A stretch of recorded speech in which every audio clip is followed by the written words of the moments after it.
যারা মাদক খাচ্ছে এরা মুসলিম, তারা হয়তো এই হাদিস জানে না। আল্লাহ পাক ওদের কানের মধ্যে আমার এই হাদিস যেন পৌঁছে দেন, আমিন।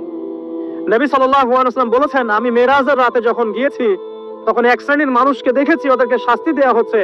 কি শাস্তি? জাহান্নামীদের রক্ত এবং পুঁজ ওদেরকে খেতে দেওয়া হচ্ছে। জিবরাইল আলাইহিস সালামকে জিজ্ঞাসা করা হলো যে এরা কারা?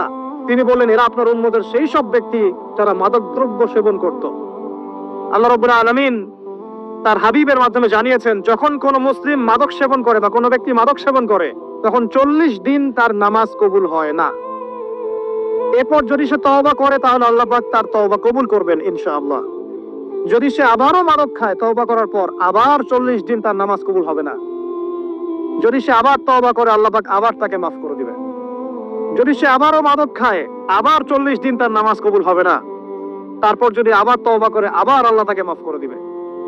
এরপরেও যদি সে আবার মাদক দ্রব্য সেবন করে, নবী সাল্লাল্লাহু আলাইহি ওয়াসাল্লাম বলছেন তাকে আল্লাহ রাব্বুল আলামিন পরকালে মৃত্যুর পরে তিনাতুল খাবাল পান করাবেন। তিনাতুল খাবাল। জিজ্ঞাসা করা হল, ইয়া রাসূলুল্লাহ, তিনাতুল খাবাল কি জিনিস? নবী সাল্লাল্লাহু আলাইহি ওয়াসাল্লাম উত্তর দিচ্ছেন, এটা হচ্ছে জাহান্নামীদের রক্ত, মাংস, এগুলো পুড়ে পচে যে রসটা বের হবে, এটা হচ্ছে তিনাতুল খাবাল।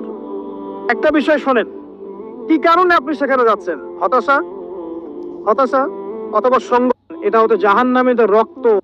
হতাশা অথবা সঙ্গ দোষ, অথবা পারিবারিক চাপ, অথবা যে গার্লফ্রেন্ড